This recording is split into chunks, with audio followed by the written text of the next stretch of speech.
Okey, tip hari ni khas kepada pengguna Vios ataupun kepada sesiapa yang minyak enjin dia selalu hilang.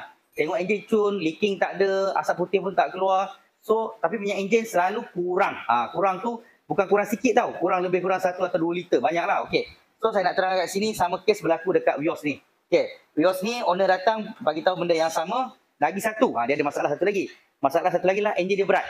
Bila dia nak memotong kereta depan, terutama lalu jalan kampung, memang sangat berat. Nak memotong tu memang dia tak berani lah, dia tak confident. So bila dia datang jumpa saya, dia cerita masalah dia, saya cakap kos yang paling rendah, kita boleh cuba tukar minyak hitam dulu untuk settle masalah dia. Kita tengok ada perubahan ke tak. Maksudnya kita tak usi enjin lagi lah. Okay. So, apa jadi kat situ, saya recommend kat dia hari tu, tukar minyak ni. Minyak Champion Active Defense 1040. Ni. Tukar minyak Champion ni, pakai dulu minyak ni. Okay, so apa jadi? Sekarang dah 9,000 dekat 10,000 dah mileage. Wah, angin kuatnya. Dah 9,000 mileage. Sekarang dia nak tukar minyak hitam dah. So, pertama kita nak check tengok keadaan minyak hitam dia yang sebelum ni lah. Yang dia dah pakai Champion sebelum ni. So, kita tengok. Kita buka di stick ni. Okay, saya bersihkan dulu. Okay, saya bersihkan dulu di stick. Okay, kita tengok keadaan dia. Kurang ke, tak kurang ke, kalau kurang banyak ke, sikit ke, macam mana ke. Okay, kita tengok. Okay, jom kita tengok. Okay, so nampak. Tu. Minyak hitam dia. Nak kata gelap sangat pun tak. Nampak tak? Ini dah 10,000. Dah 10,000. Dia kat sini. Ini keadaan minyak hitam dia. Hampir 10,000. 9,000 lebih mileage. Nak kata hitam pun tak hitam sangat.